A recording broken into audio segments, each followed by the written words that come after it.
Dhamma friends who have joined today. They are from across the world, I can see.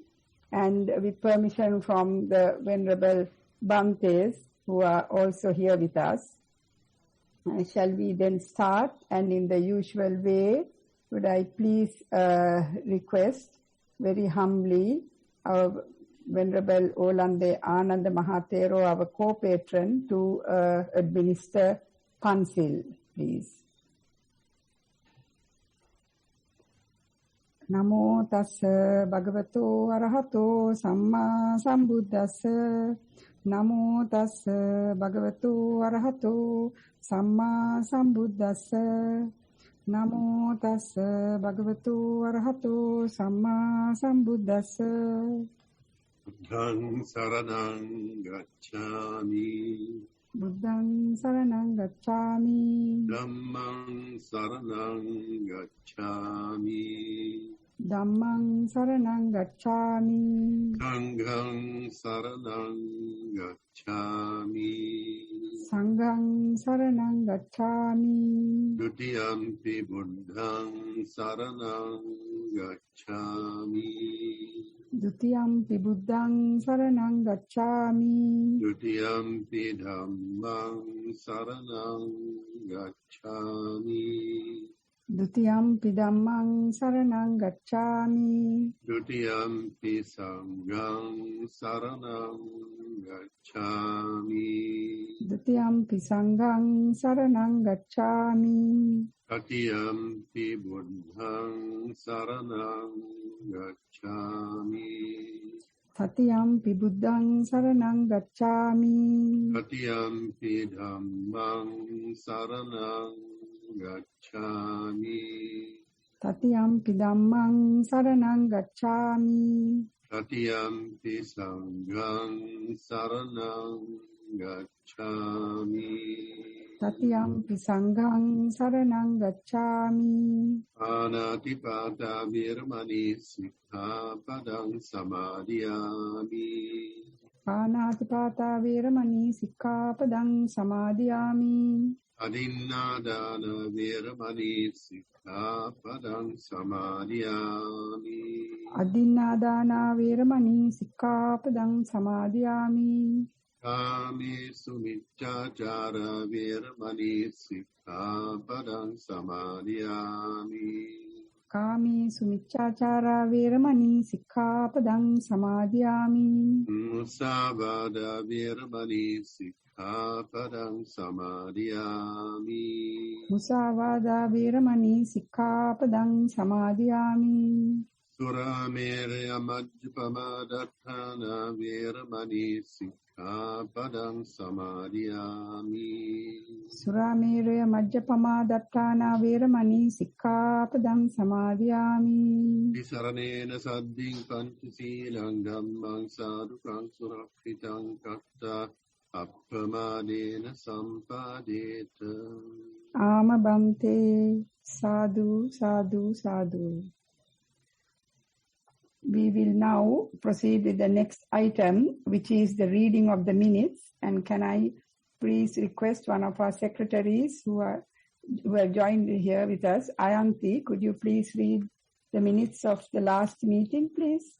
Yes, Madam President, with the permission of the Venerable Bhantes, I read now the minutes of the meeting of the servants of the Buddha held on 26th February 2012 via Zoom. One little error there. I think it's 5th March, Ayanti. Sorry about that. It's 5th March. On 5th, I stand corrected. Yeah. On 5th March 2022 via Zoom, the meeting chaired by Professor Manuri Senanayaka commenced with the observance of Pansil administered by Venerable Olande Ananda Mahathera. After adopting the minutes of the previous meeting, a short meditation session was conducted by Venerable Ananda Thero prior to the day's Dhamma talk. The topic was significance of Samma Sankappa, right thoughts. The speaker was Mr. Das Miragala. Samma Sankappa, defined as right thoughts or concepts, belongs to the wisdom element of the doctrine and comprise of three categories: thoughts of renunciation, thoughts of non-hatred, and thoughts of harmlessness. Its placement after right view indicates that right concepts are perfected by the wisdom of right views, and in turn, right concepts, samma sankappa, help to perfect morality, sila. Thoughts of renunciation, nekkamma sankappa, are thoughts of giving up one's comforts and other distractions. The importance of such thoughts for deliverance from samsara is highlighted by they being classed among the perfections, paramita. Thoughts of non-hatred, avyapada sankappa, are thoughts of loving kindness, hence a sublime divine state of mind. Harmlessness or non-violence, avihimsa sankappa, is also a sublime state due to its similarity to compassion.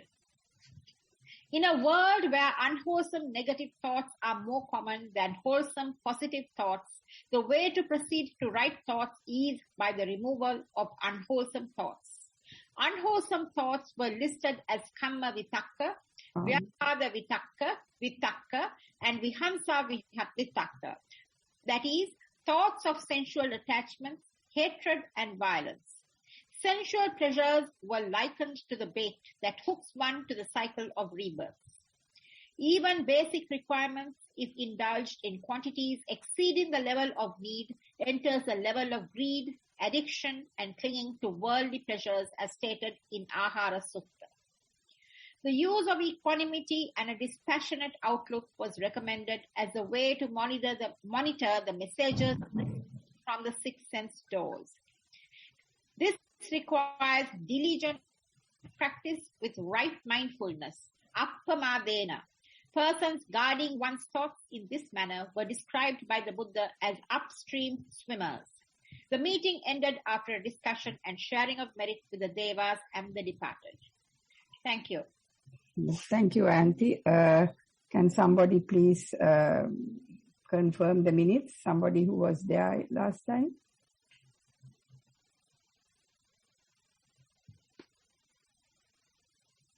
I can't see anybody who was there. Yes, right. Thank you. Yeah. Thank you. Clinta has, so we will adopt the minutes. Thank you. I will then just have one announcement, which is the next two meetings. On the 19th, we have Nadisha Vijay speaking to us on Metta, from Metta to Enlightenment. And on the 26th, the talk is by Anoja Vijayasekara, and it is on understanding the causes of dukkha. So much for this month's next two meetings. We will then get round to today's very important topic, and it is our great pleasure and privilege that we have today Venerable Panadure Chandaratana Swami Vahansa, who is Thero, who is well known. It doesn't need really any introduction to anyone who is here, I'm sure. He is a well-known meditation master, very popular, has a large following, I think, internationally. Venerable Bhante Chandaratana is the deputy abbot of Nissarana Vanaya monastery in Meetirigala, Sri Lanka. Now, Venerable Bhante, we are very, very grateful that you have given of your time and to share with us your insights about this very important topic of the topic chosen by Bhante was being nobody. I think we all know that, and we know how difficult, with whatever the difficulty we face in life, even in our daily life, any sort of desire or wanting, any expectations, and likewise at the other end, any disappointments and despair, any disagreements, it all becomes hurtful or painful or worrying, because only if we have this, it's because of the I and the my and the mind coming in. So, Bhante, we are very grateful that it is a deep Dhamma, And it also is a way of relieving ourselves from the fetters that bind us to samsara, the conceit and the ego and the delusion of self. So Bhante, your taking up this difficult topic with us is very much appreciated. And I invite you to give us this, very humbly invite you, but could we please also make a request that you would start by conducting maybe 5 or 10 minutes of meditation to help us focus on the talk, Bhante. Yeah, thank you very much. Dear Venerable Bhantes and other devotees. So we are first going to start a short meditation session. So may you sit in a comfortable position. You can adjust yourself. Right now, maybe you may be in front of your computer. Probably you can sit in a comfortable position in a sitting posture. And you can keep your head straight, neck straight, and shoulders in a relaxed position. And your upper half of the body also straight but not rigid. And you can keep your arms resting on your lap. And maybe your legs bent.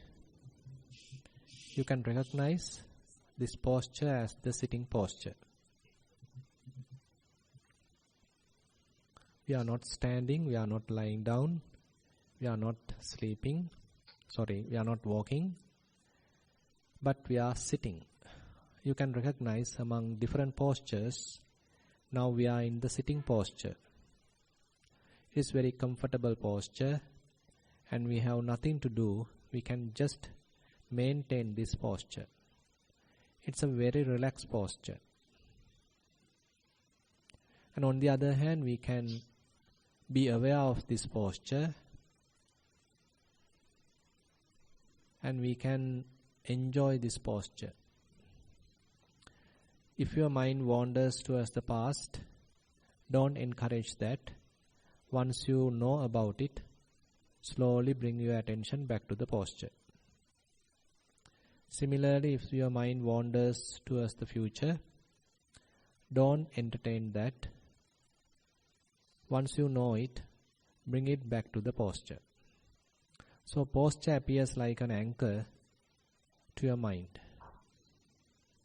Again and again you are bringing your attention back to the posture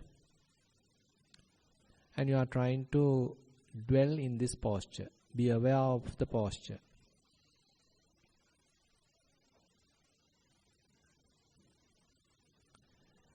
As you move forward, probably you can know various sensations available in the posture, like breathing, or maybe rising and falling of the abdomen, or maybe heart vibration, blood circulation, or various touching sensations. So all these different sensations are present, are available. You can know them at this moment. So knowing them is an indication that we are mindful.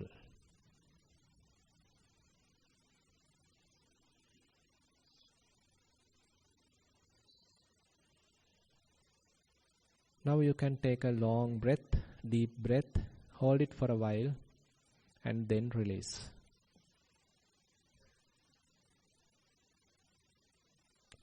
You can take another long breath, deep breath, hold it for a while and then release. You can well come back to the posture, come back to yourself.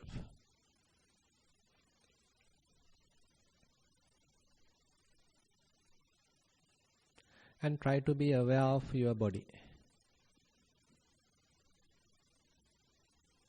So it is so simple, and on the other hand, what you know is quite ordinary.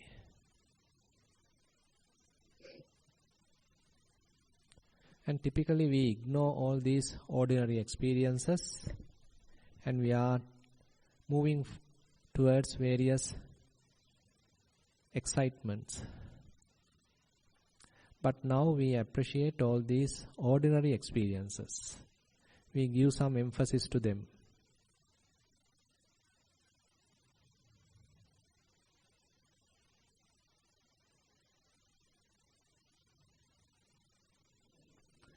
Again, if your mind wanders, bring it back to the posture.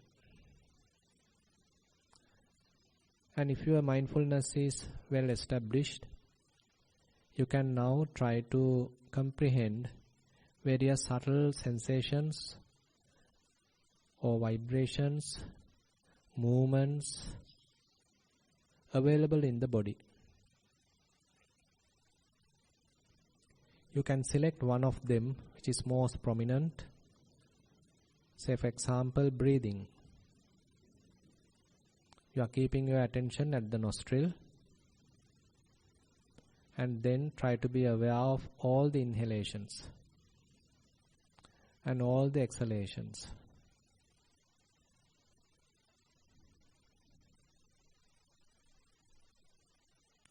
Allow breathing to happen naturally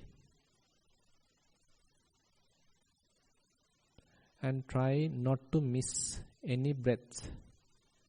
If your mind wanders, you may miss several in-breaths, several out-breaths. So have a kind of a determination not to miss any breaths. All the in-breaths you are fully aware, all the out-breaths you are fully aware.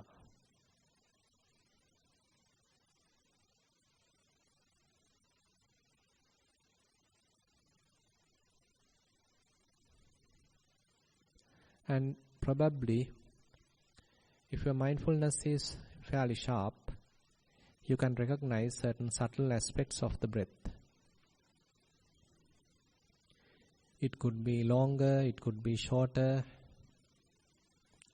and it may be going in through a particular nostril, going out through another nostril. Inhalation may be cooler, exhalation may be warmer. So you can recognize, understand, comprehend all these subtle characteristics of the breath when your mindfulness is fairly sharp.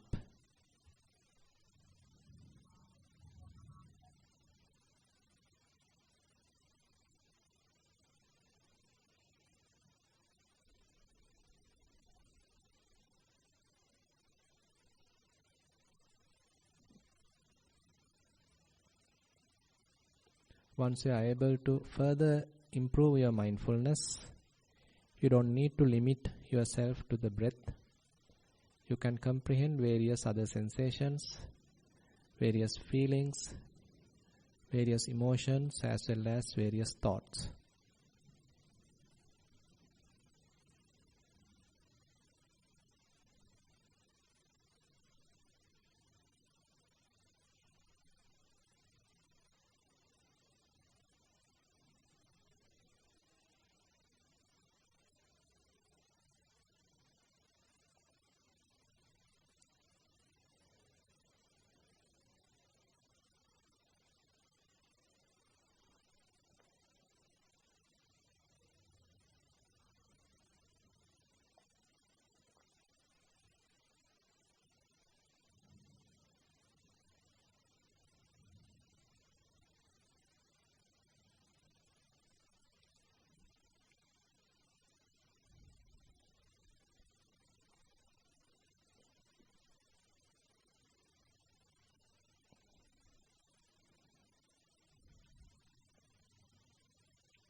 Sadhu, sadhu, sadhu.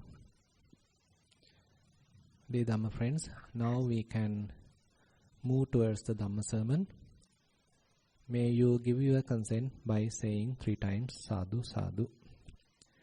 Namo tassa bhagavato arahato samma sambuddhassa. Namo tassa bhagavato arahato samma sambuddhassa. Namo tassa bhagavato arahato samma sambuddhassa.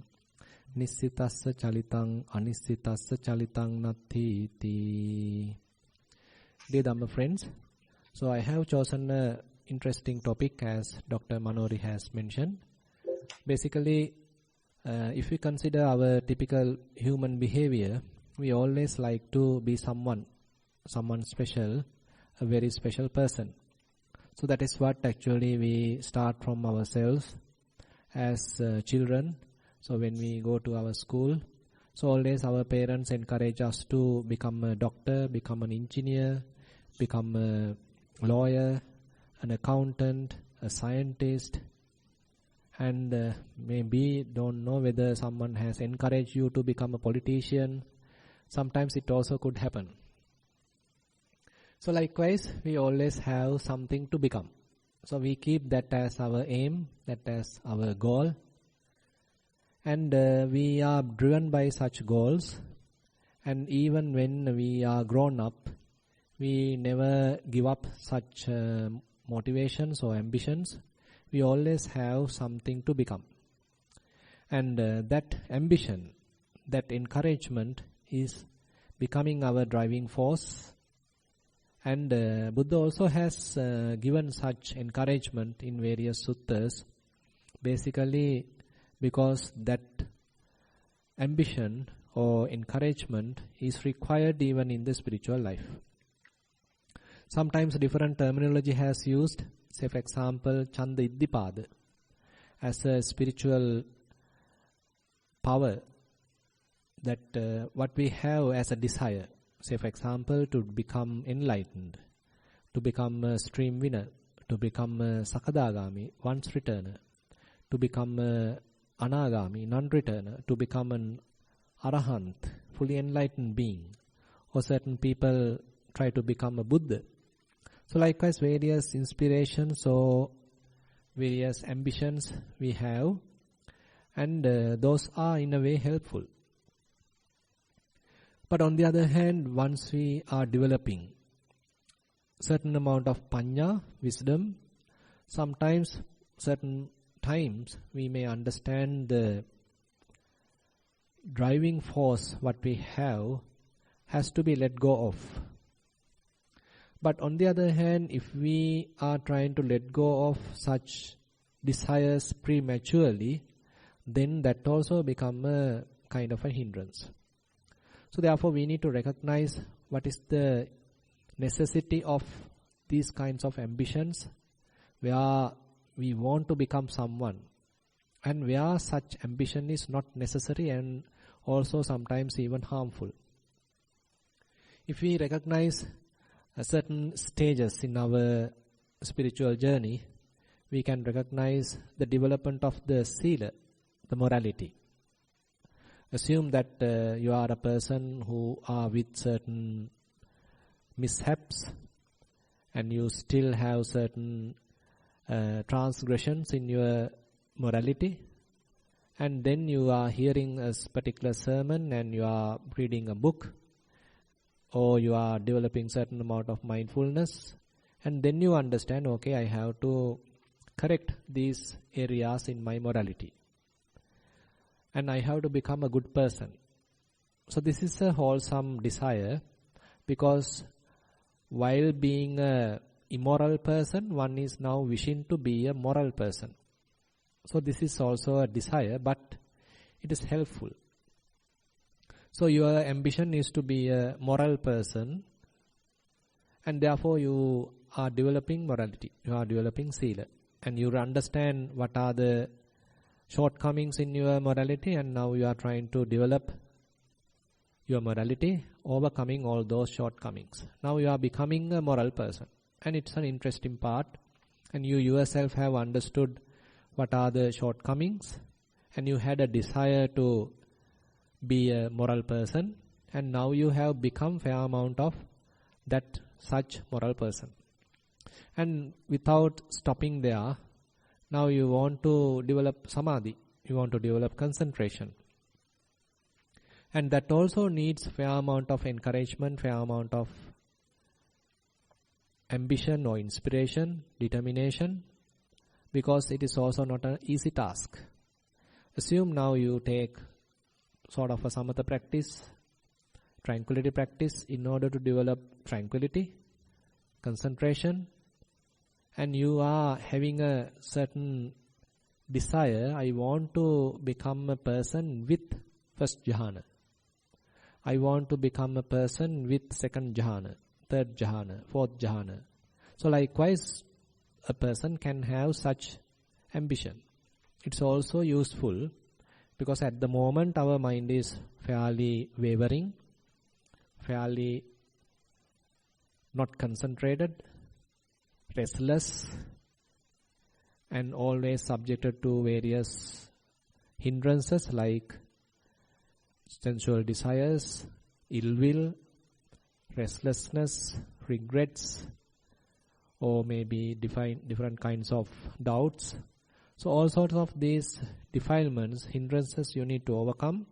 So in order to do that, you are maintaining some kind of a desire. You want to become a person with concentration. You want to become a person with a samadhi. So this is also necessary because such kind of a driving, such kind of a ambition, want to become a person with first jhana, is also helpful because we need such determination, then only probably we are developing ourselves. We are able to wake up in the early morning. We are able to practice mindfulness during our lunch time. Or we are able to develop mindfulness during our evening time. Without such good desire, we might not get that kind of an encouragement. So even therefore in the concentration practice, so this sort of encouragement is required. But without being stopped there, now assume that you undertake vipassana practice. Now slowly you need to develop certain amount of wisdom, and that actually change the whole situation. Say for example, if you develop elements meditation, or even before that if you develop certain understanding about the anatomical parts of the body. So far actually we thought our body is really beautiful and I am the most pretty person or handsome person. I am better than the other person, I am prettier than the other person. Such kind of thoughts were predominant in ourselves. Suppose now you are developing 32 parts of the body and you are again and again contemplating yourself, scanning the body, going through these contemplations, helps to understand this body is nothing but 32 parts. Now your perspective completely changed. Though previously you had a idea that this body is beautiful and it belongs to me and it is myself, now you have a different understanding, thinking this body is nothing but 32 parts. And even certain person have another attitude that none of these parts are attractive, rather they are quite loathsome. And not only that, this body is not something compact, not a one unit, rather it consists of many parts. So your previous view of compactness has now broken, and now you understand this body is not a unit, it is not a something, but it's a combination of many parts. And now your previous ambition that you had, I want to become someone, maybe the prettiest person, most handsome, powerful person, now that being little challenged because you understood now this body is nothing but 32 parts and all those such parts are loathsome, and therefore your previous ambition is little threatened. And moving forward, assume that you are developing 4 elements meditation, Dhatu Manasikara. So as you develop Dhatu Manasikara, your understanding further develops. And more you understand directly various element characteristics. And each movement of the body you understand as a movement. It is not that I am moving or I am walking, rather it's merely a movement. And again, say sometimes you understand various vibrations, and sometimes you understand hardness, softness, lightness, heaviness. So likewise, very fundamental characteristics of elements, now you are able to understand. Now if one develops these kinds of meditation, the compactness of the body further removed, and you may have a more profound understanding. So this body is nothing but a combination of various elements and their behavior, so they are characteristics. So every time this body shows certain characteristics of certain elements.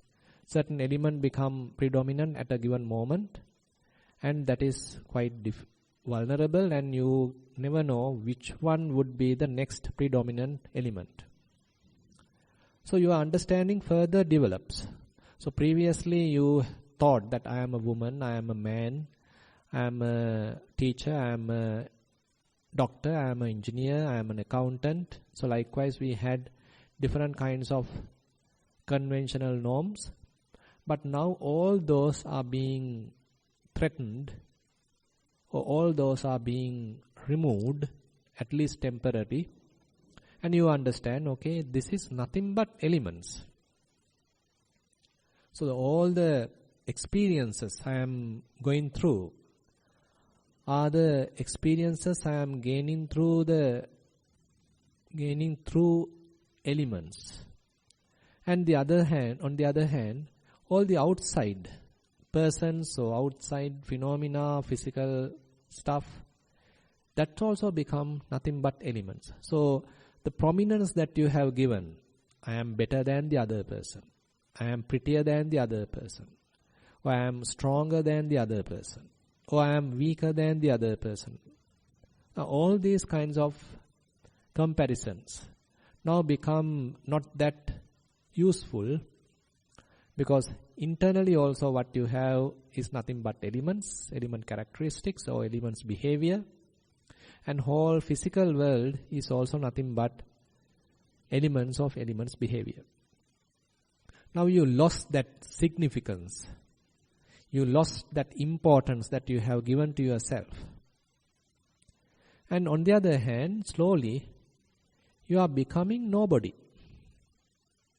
Previously you were a very important person, a VIP, but now slowly you become very much like a nobody.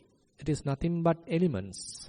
The whole body, the manifestation of the whole experience, physical experience, you understand as elements characteristics or their behaviors. Outside also similar. So you are now removing the distinction between I and the others, or between myself and another person. So everything becomes somewhat similar, and the distinctions given become more and more faded, blurred, and slowly the different ambitions you had now probably could be changed. Now if we don't properly take this into a proper perspective, we probably think this is kind of an annihilation, or this is kind of a negative perception or negative perspective, or this is harmful, it is quite depressive. So likewise also one can think if we are not taking it into a proper perspective. So therefore, while developing vipassana or these kinds of elements meditation, we have to handle it properly, understanding the Dhamma and allowing some time to comprehend these insights, and slowly allowing the mind to accept it, Otherwise, we feel like that I being threatened or myself being threatened, and you can even get frightened. What has happened to me? Where am I? So such kind of a fearful thought also can be arisen. But if you are able to handle it properly and you allow these insights to grow slowly, gradually, and you have fair amount of knowledge gaining through the Buddha's teaching also in parallel, then you are able to properly handle it. You are able to handle it with a lot of confidence, and then you can slowly move forward. And on the other hand, as you are moving forward, so this understand further enhances by knowing the impermanent nature of all these elements.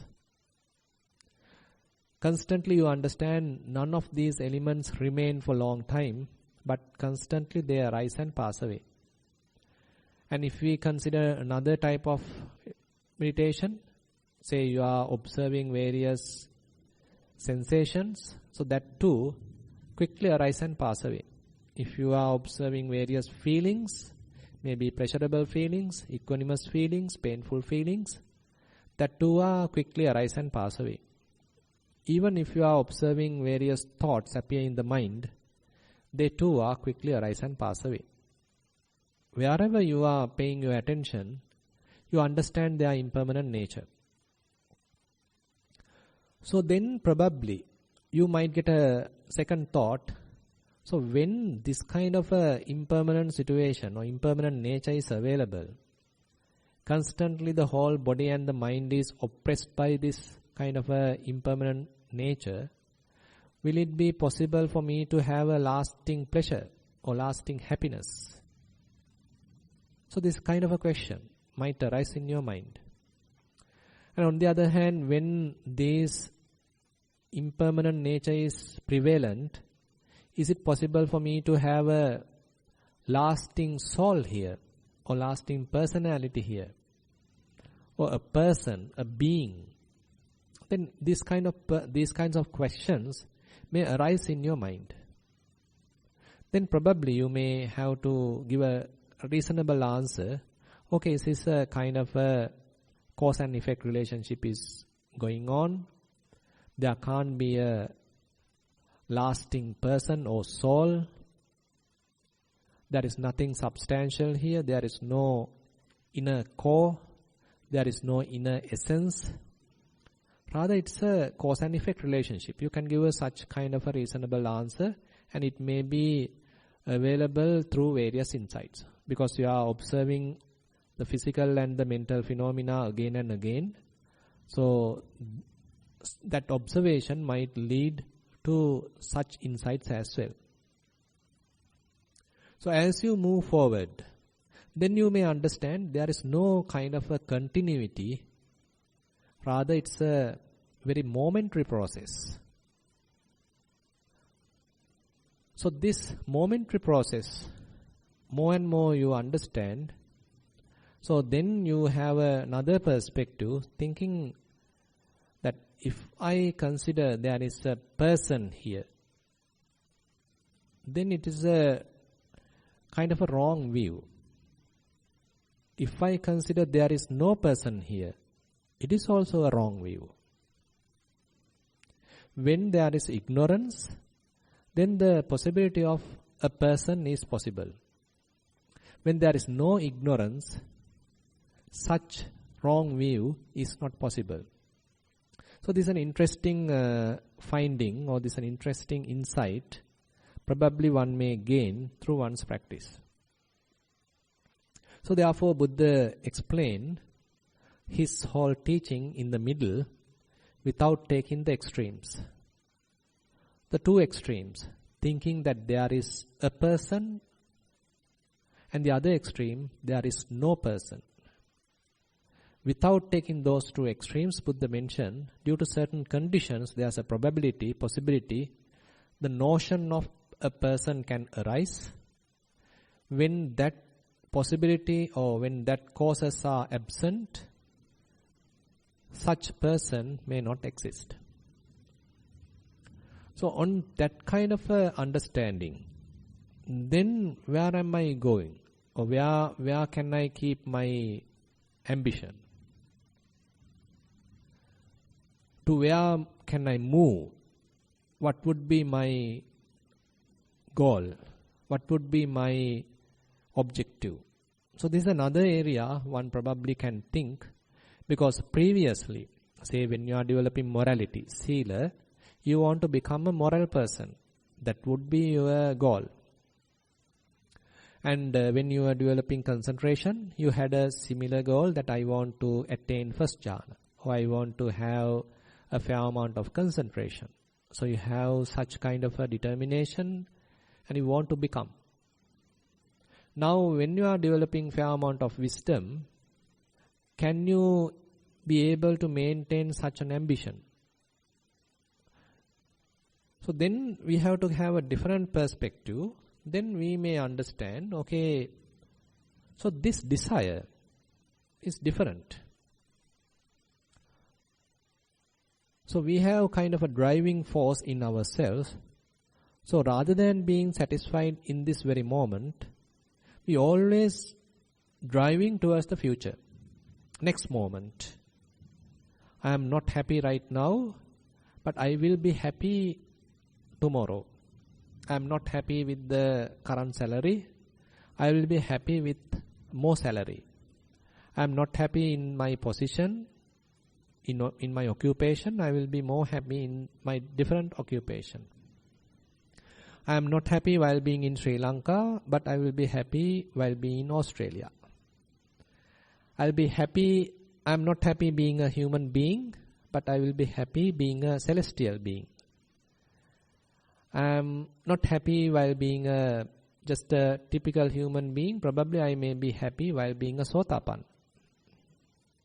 So always we have these kinds of different thoughts, and we are being driven by such desires, and now you are looking at them differently.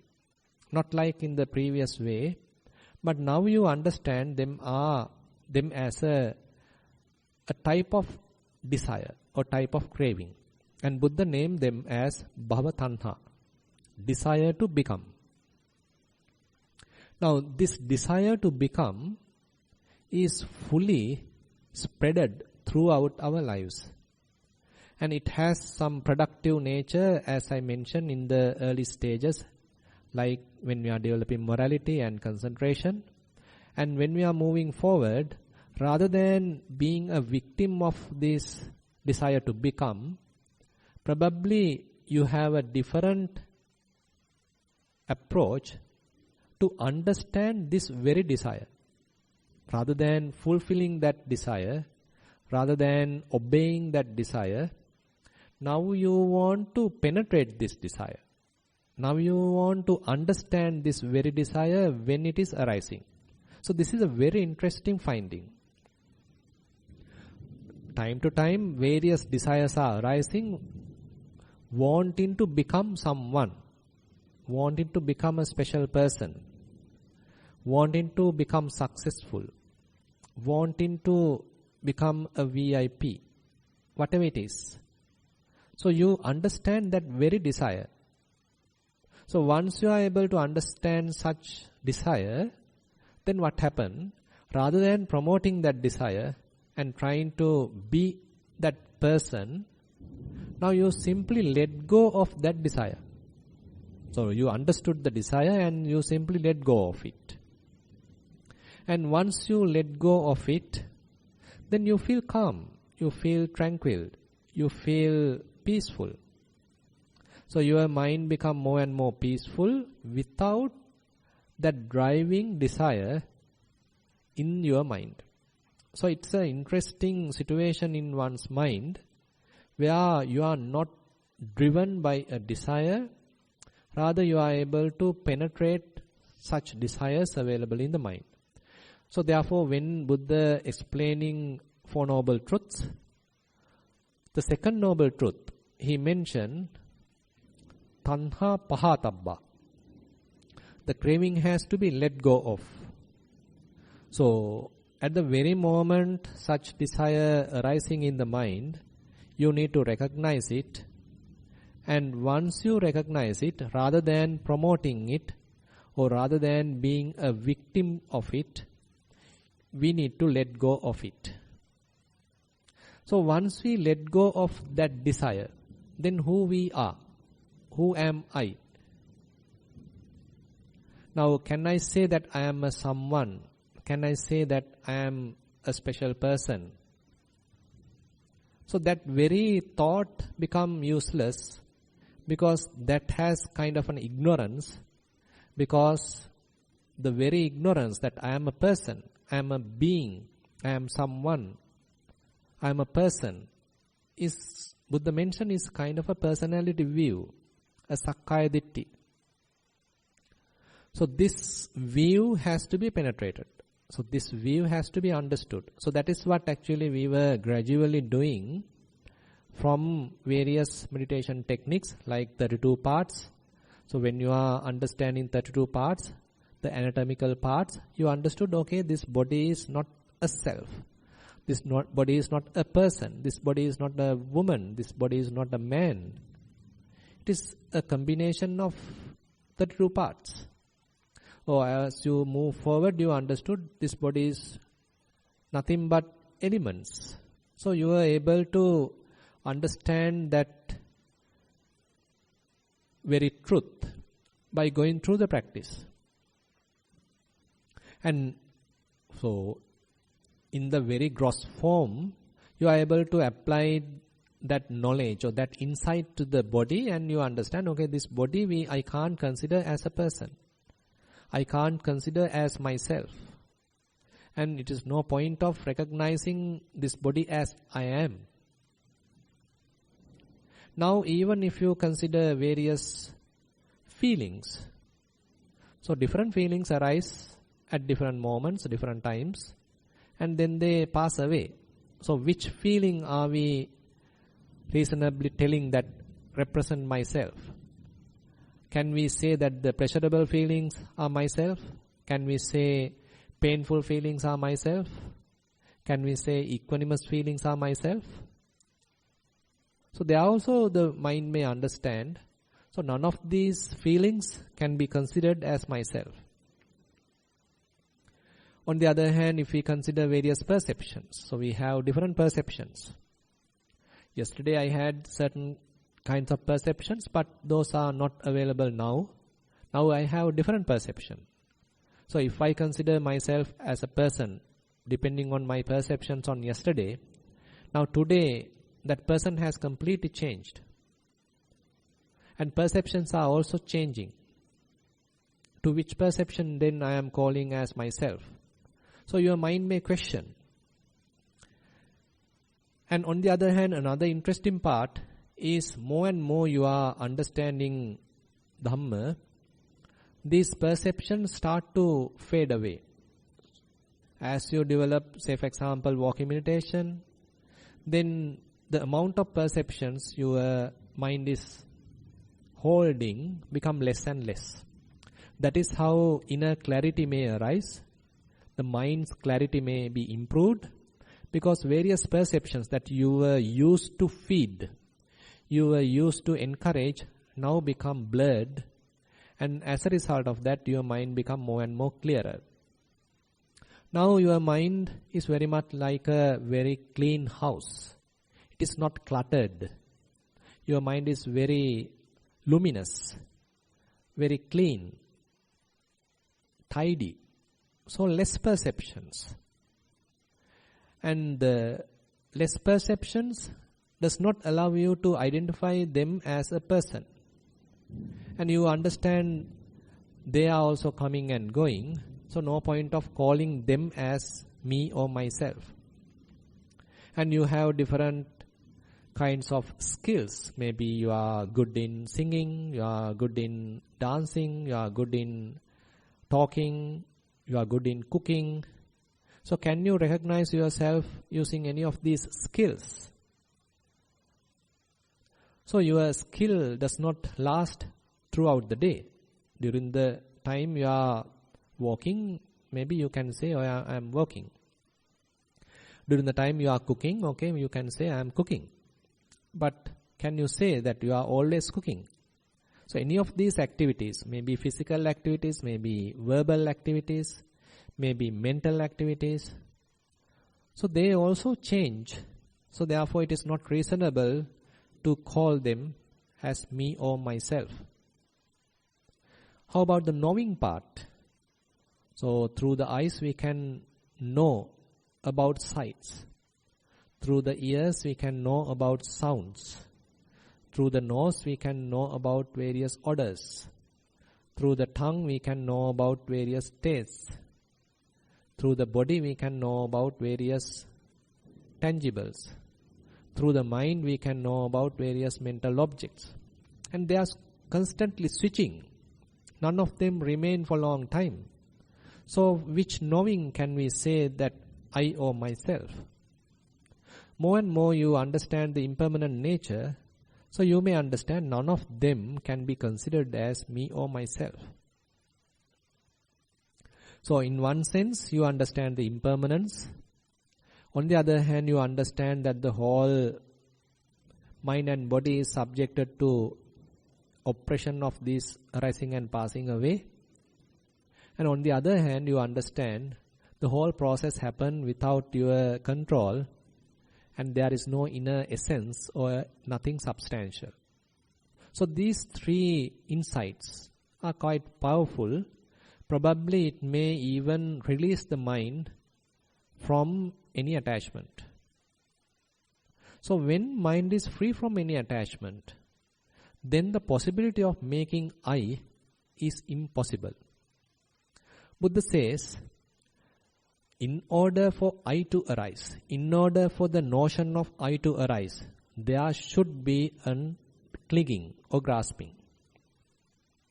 If there is no grasping, there can't be any notion of I. There can't be any notion of self. So if we are able to experience, even for a shorter period, of this non-grasping state of mind, at that time, there is no I-making or mind-making. So this is a very interesting experience that certain yogis are reporting.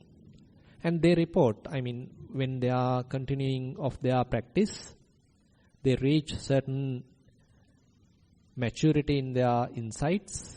And at that very moment, the whole experience has completely changed. And you are experiencing non-grasping state of mind for a short period. And at that time, there is no I-making. There is no mind-making. And there is no any association. The mind does not associate, grasp anything at all. And then there is no any association. There is no any movement in the mind. Very much like mind has stopped. So far mind was wandering, mind was jumping, distracting, scattering. Many issues were there. Now almost all of a sudden, very much like mind has become standstill. So when there is no any such kind of a movement, coming and going, mind is still. When mind is still, it does not grasp. As a result of that, there is no birth. When there is no birth, there is no passing away. And when the mind does not experience such kind of becoming, now it does not do any kind of such becoming. Now there is no becoming. On the other hand, we can say, now the mind is absent of that bhava tanha. There is no desire to become. Rather, mind is fully satisfied in the present moment. Fully experienced in the present moment. If I little exaggerate, your mind is fully enjoying the present moment. And Buddha mentioned, such moment the mind is experiencing tranquility. Because there is no any kind of a turmoil, any kind of a restlessness. Mind is fully experiencing a very interesting, tranquil moment. And when such tranquility is available, there is no any bias available, there is no any desire to become available. Rather, mind is quite still and enjoying the present moment. There is no birth or death to the mind. And when there is no such birth or death, Buddha mentioned, there is no I, there is no person in the present. There is no a person in the future. There is no any person in between. Or in the other words, we can say there is no person here, there is no person beyond, and there is no person in between. And Buddha mentioned, Esevanto dukkassa. This is the end of suffering. So a very interesting formula in a way that we reach. So at least this kind of a temporary movement or temporary moment, non-grasping experience, helps us to understand some deep insight which Buddha explained. So when mind is not grasping, it does not associate anything. As a result of that, there is no wavering to the mind. It is still. And when there is stillness, there is no any governing desire to become. Rather, it is fully satisfied, contented.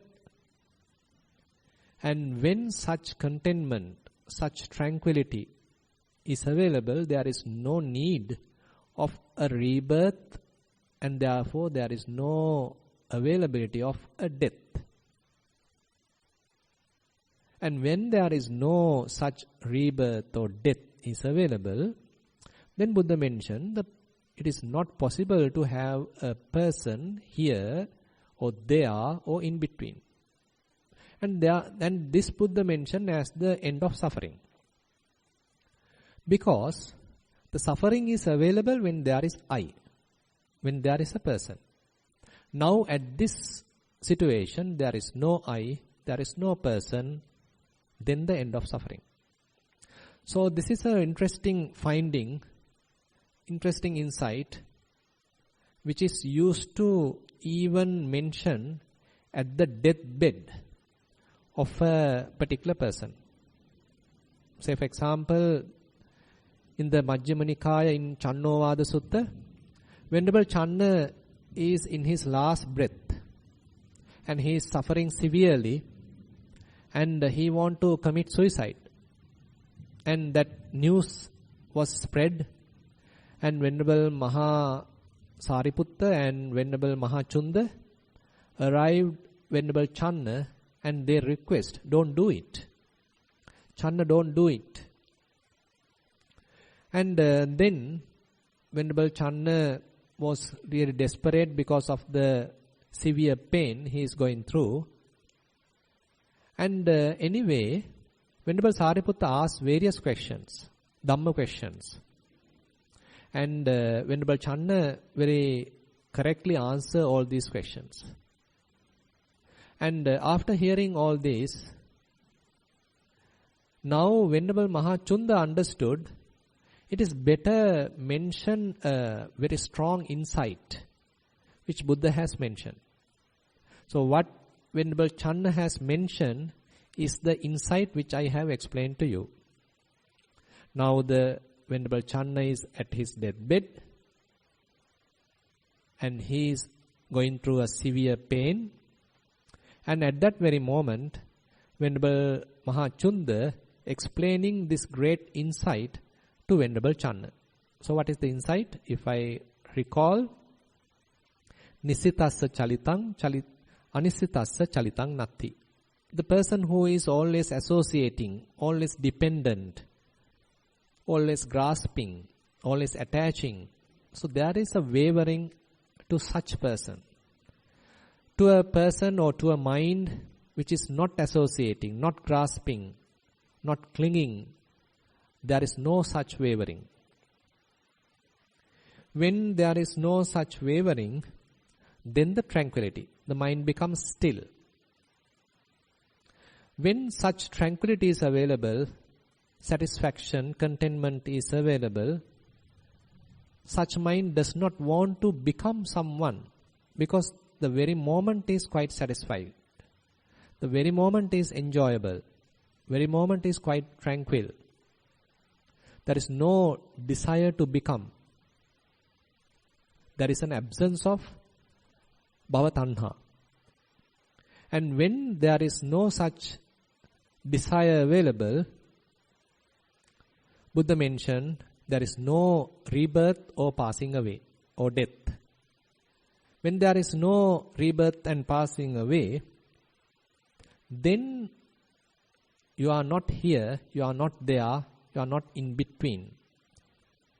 So this is the end of suffering. So this is how Venerable Mahachunda transmitted Buddha's very profound teaching to Venerable Chunda, to Venerable Channa.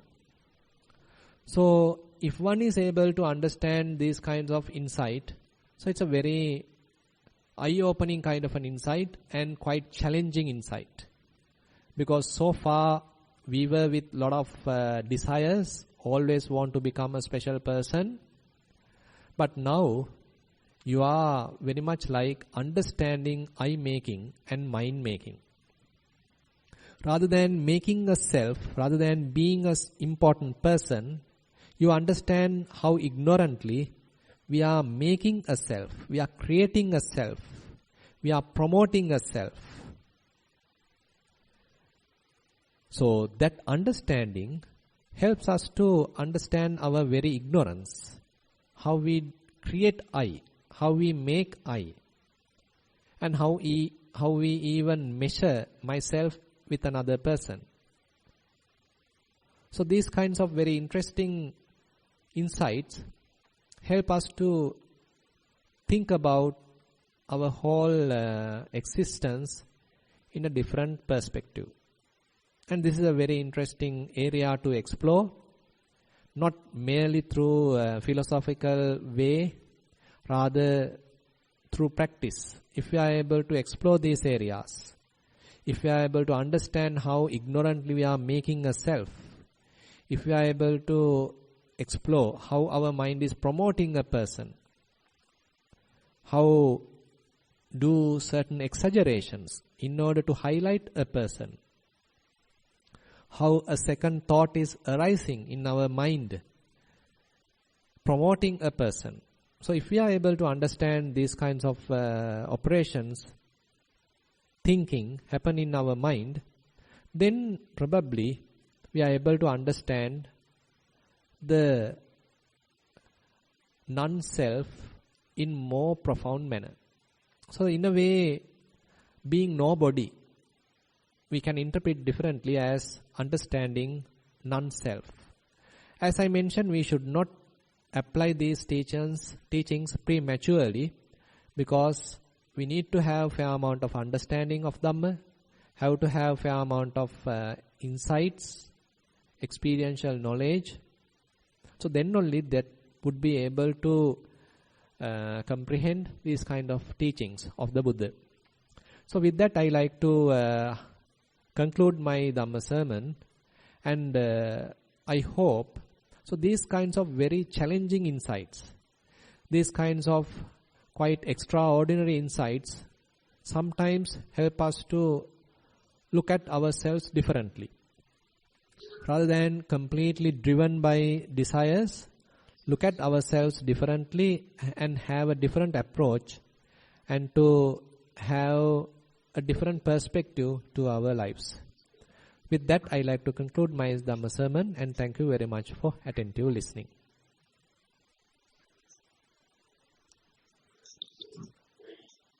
Much merit, Bhante, for such a clear taking us through step by step just by contemplating on the body mostly, only at the last bit that you did mention the feelings and perceptions, but just on the body alone, by contemplating it inside, step by step, how to reach this. We started off with a goal of being nobody, so there was a goal.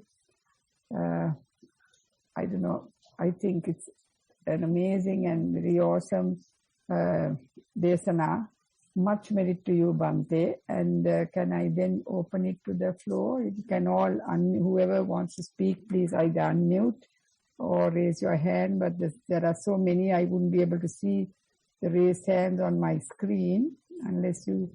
And we have the Venerables. Would you like to first comment or make Venerable Yushi is here. Venerable Olande Ananda is here, I believe. Still, I can't see him.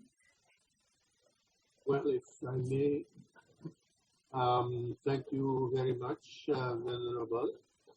This was very, very beautiful and very clear desana. As Professor Manori also mentioned, it was like wonderful and beautiful desana.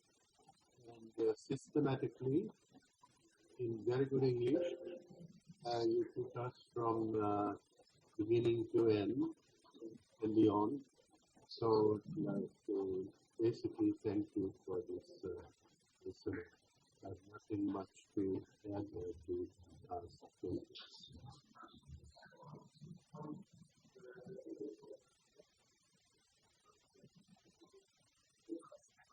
Venerable Yushi, and then we have Bhikkhuni Uppalavanna, I think, logged in. Anybody else wants to say anything, please? Or ask a question?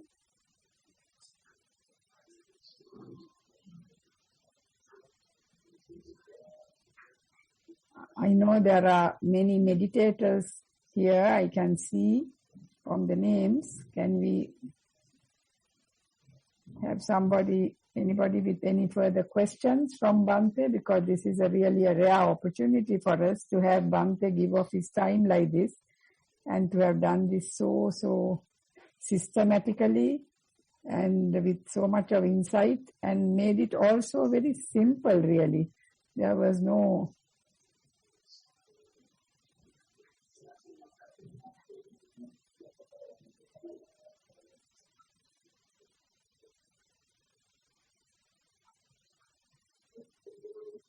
Can I make a comment? Yes, please. Go ahead. Is that Tamara? I can't see you. Yeah, go on. Yeah. It was a very succinct and a very clear presentation on a very difficult and a very complex subject. And I'm very, I think I have been very fortunate to be here today to listen to that. I was thinking we have to start in small ways now in our day-to-day life to address our thoughts, to find whether I'm trying to become somebody. At least, we can't be doing that the whole day, but we have to start small, trying to analyze our thoughts and trying to see what we are becoming and what we want to become, and to help with our lives.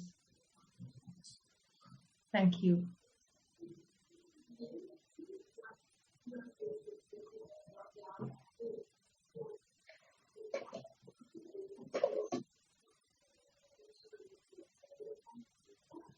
Mr. Miriagalla, do you have to say anything? Mr. Miriagalla?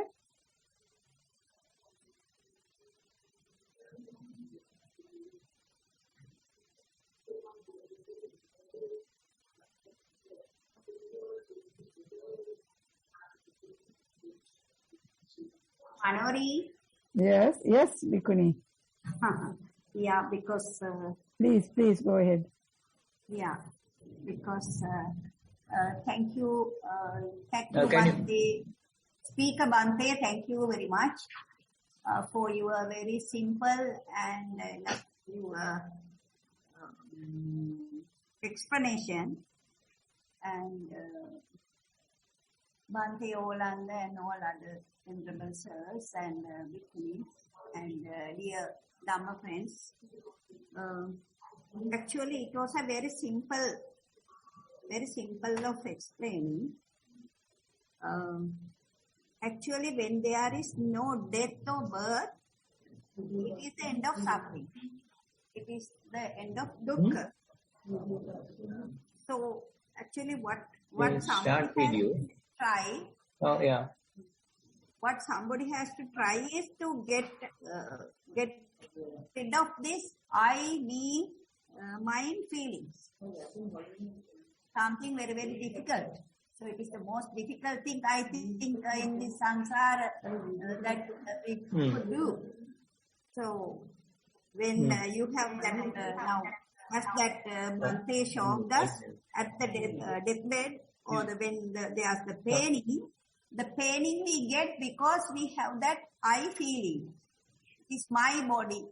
My body is aching, paining. I have a pain. I have a problem. All those. So it is understanding the elements. It is a combination of elements. Then only we can get rid of this thought, I, me, and mine. So this being nobody or non-self. I think one can leave from being I. And as Bhante describes, even though it is very hard, that is what we all have to do. So to finish with being, creating I and myself. So then that will be the end of samsara. So thank you, Bhante, and thank you, Manori, for making us to listen to valuable speeches. Thank you, everybody, and Theruvan Saranai. Yeah, Theruvan Saranai.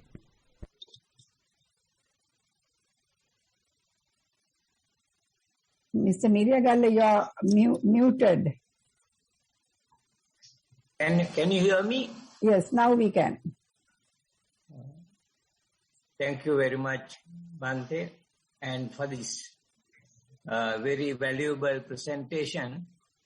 And I would like to find out from you now, there is the practical side, the meditation.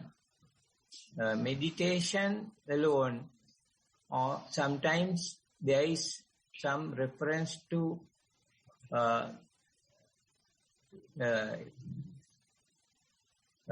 mental development through knowledge of signlessness or voidness.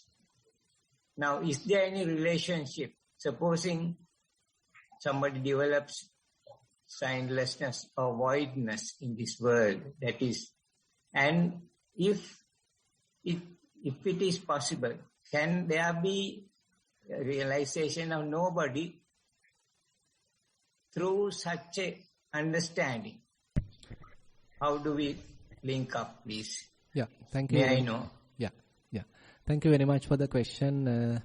Actually, as we discussed during the sermon, so the insights, that is the understanding of impermanence, understanding of unsatisfactoriness, understanding of non-self, are the ones leading the mind towards the signless concentration or the desireless concentration or the emptiness concentration. So these experiences are, we can say, as the results of those insights. So when such insights are fairly strong, then mind lets go of grasping and then mind become objectless, either using signless state or either using desireless state or either using emptiness state. So when that is there, so basically there is no grasping. So there is no any association, there is no any clinging. So that state and the emptiness state are very similar. So mind is empty, that means there is no grasping. There is no any kind of an association with any object. It is objectless. And mind is signless because it does not take any sign of any object. So it is signless. And again it is not taking any grasping, not doing any grasping. So we are talking the very same thing. So it with different terms. So the very insight that we discussed, Nissitasa Chalitang, Anisitasa Chalitan Natti. So that is the same state, what we can call as emptiness or signlessness or the desireless nature of the mind. So there's a big relevant or the same thing we can say. Thank you, Bhante.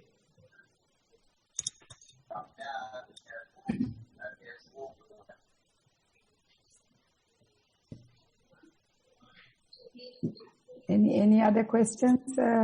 So Bhante, you came through entirely step by step, and it made absolute sense, and even to those who have attempted these things and see the validity of what you said through the contemplation of the body.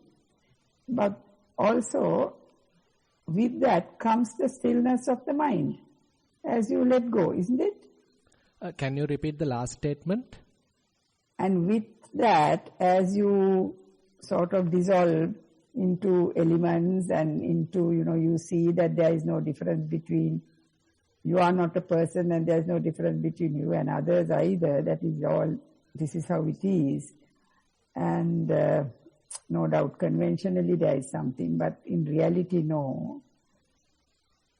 Then one has, the mind stills. Yeah, we can say so. So. The movements of the mind has gradually stopped because you have just by the entire processes of letting go, finally, isn't it? Yeah, correct. Because when mind realizes such insight, so there is no place to stay in a way. There is nothing to hold, there is nothing to attach, and there is nothing interesting. So the position to stay is lost. The typical nature of the mind is attaching with something and staying, at being somebody and associating that. But now through the insight practice, so we understand the impermanent nature, the unsatisfactory nature, non-self nature.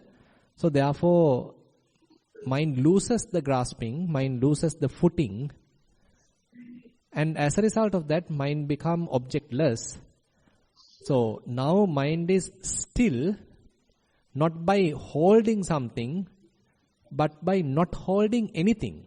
So this is a very interesting phenomena in a way. Now, say for example, in samatha meditation, still you have the possibility of stilling the mind. Say you are, assume that you are in first jhana.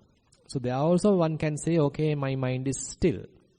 There is no any distractions. I am absorbed to a jhana. And mind is very much like still, but holding something. So that is the jhana. That is the absorption. You are absorbing to some state of mind. As a result of that, there is no wavering. But on the other hand, what we discussed today, the insight practice, by letting go everything, by relinquishing everything, mind has nothing to hold. Mind has no desire. As a result of that, no need to go here and there, or there is no any movement. As a result of that, it is still. So it's, two approaches. But the final feeling is like what it is in the, enjoyable coolness sort of thing, stillness, which is wonderful. Exactly. So they are both then finally the same, but then the jhana ones haven't got this insight of letting go. I see the point. Yes, very, very true. Yes. Thank you ever so much, Bhante. Thank you. Yeah. Much merit.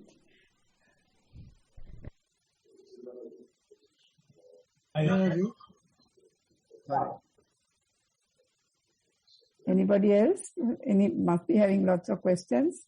We have a large audience.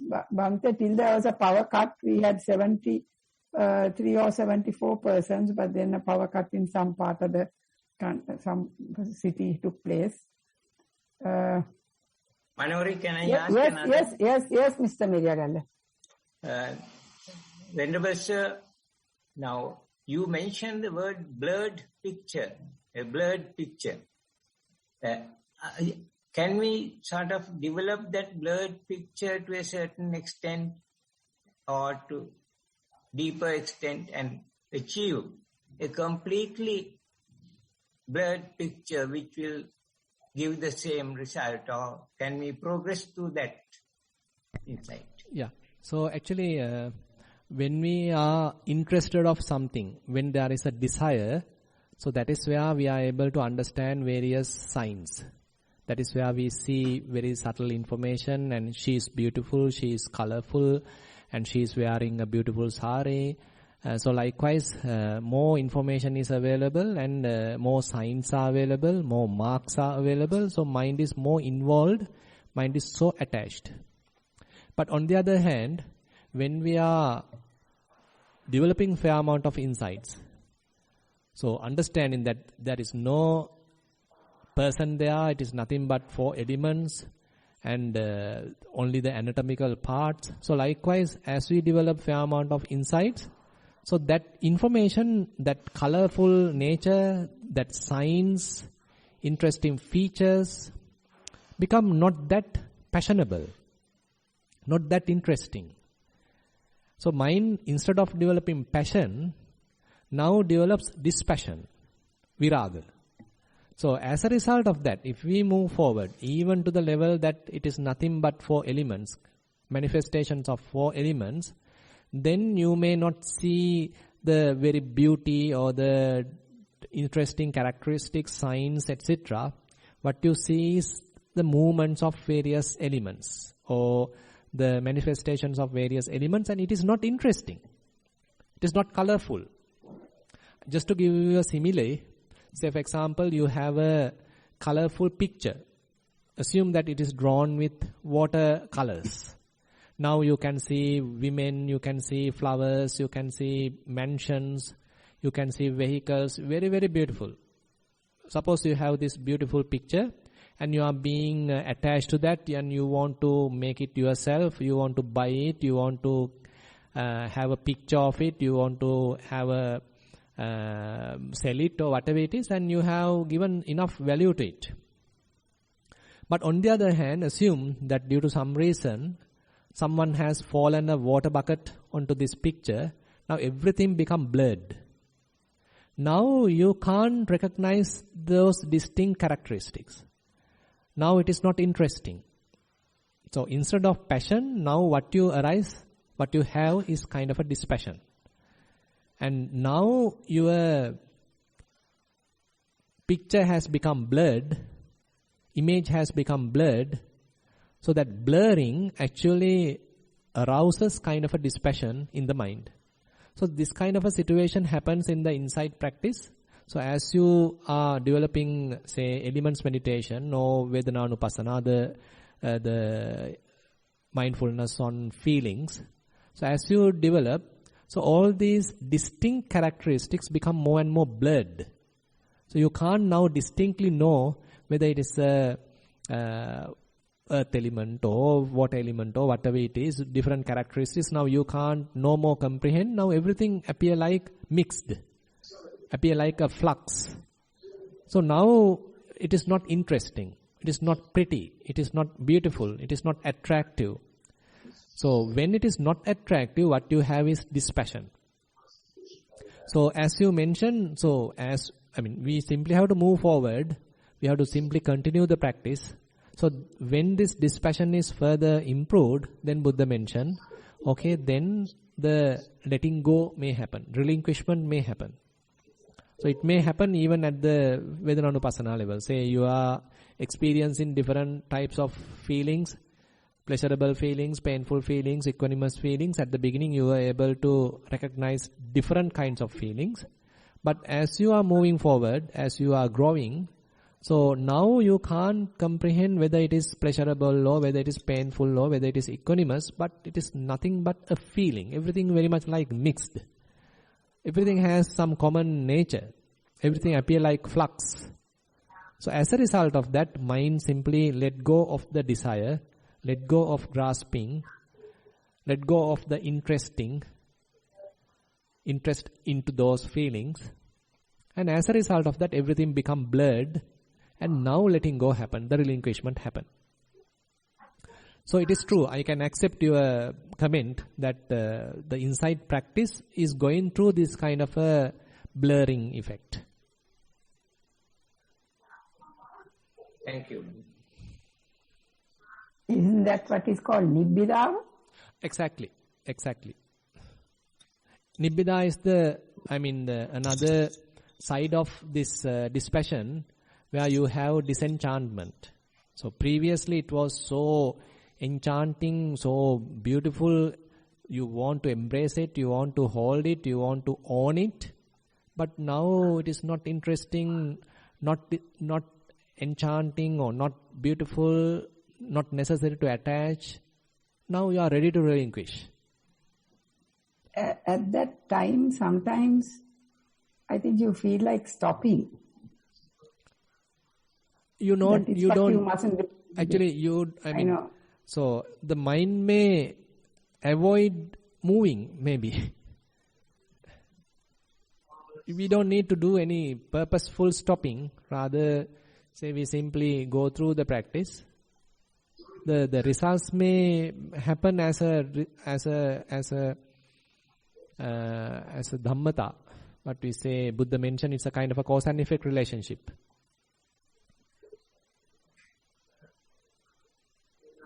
Right. We have come to the end of the time limit.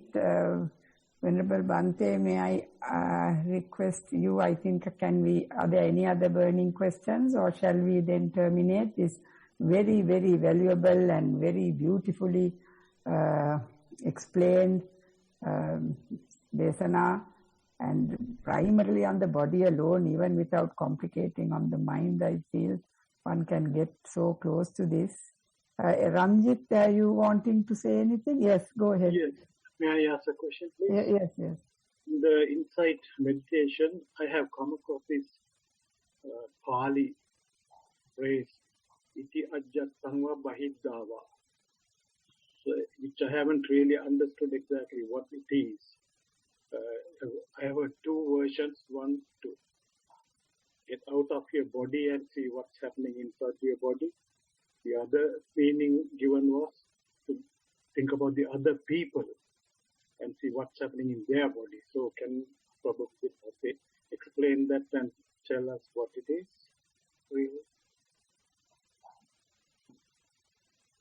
So if I get the question correctly, so you are asking, so we have a kind of a situation where we are observing the body like someone else.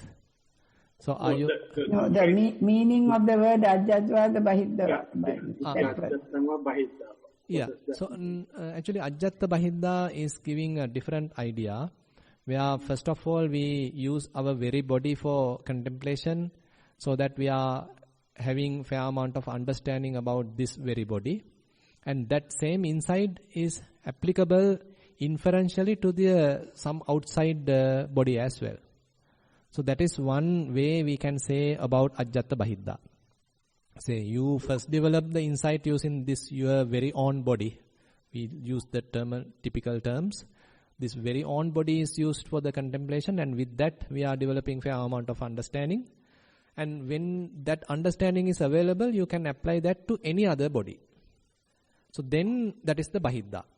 And another explanation is that what you are experiencing right now is considered as ajjatta, and everything else is bahiddha. So both approaches or both explanations are correct and valid. Thank you. Thank you. Okay. Shall we then terminate the meeting? very, very successful, very useful. I hope it will be successful that to some whatever degree that we travel along. Bhante, can I request you to customary or whoever about when we end sharing of merits with the devas and the departed? Yeah, sure. So basically, even though distantly, we were able to listen to some Dhamma and meditate for a short period, and again participate in a very valuable Dhamma discussion. With that, we were able to accumulate some merits, and let's share these merits with all the passed away beings, passed away relatives, and all the beings who are in need of merits, and we'll share these merits with all the celestial beings as well. And again, we wish ourselves also to help these merits to realize path, fruition, Nibbana. So while keeping these good wishes in our mind, let's recite the traditional verses. Ettavatacha amhehi sambatang punya sampadang sabbe deva anumodantu sabba sampatti siddhya. Ettavatacha amhehi sambatang punya sampadang sabbe bhuta anumodantu sabba sampatti siddhya. Ettavatacha amhehi sambatang punya sampadang sabbe satta anumodantu sabba sampatti siddhya. Akasattha ca bummattha devanaga mahiddika punyantang anumoditva chirang rakkhantu sasanang. Akasattha ca bummattha devanaga mahiddika punyantang anumoditva chirang rakkhantu desanang. Akasattha ca bummattha devanaga mahiddika punyantang anumoditva chirang rakkhantu mamparang. Idang vo ñātīnaṃ hotu sukita hontu ñātayo. Idang vo ñātīnaṃ hotu sukita hontu ñātayo. Idang vo ñātīnaṃ hotu sukita hontu ñātayo. Imina punya kammena mame bala samagamo satang samagamo hotu yava nibbana pattiya. Imina punya kammena mame bala samagamo satang samagamo hotu yava nibbana pattiya. Imina punya kammena mame bala samagamo satang samagamo hotu yava nibbana pattiya. Sadhu, sadhu, sadhu. Sadhu. And Bhante, may all your spiritual aspirations be fulfilled, and may you have a long and healthy life and guide I would not say thousands, but even millions of persons on this correct path to Samma Ditti as you have done today. Sadhu, sadhu, sadhu. I will then, we will terminate. We will leave this meeting.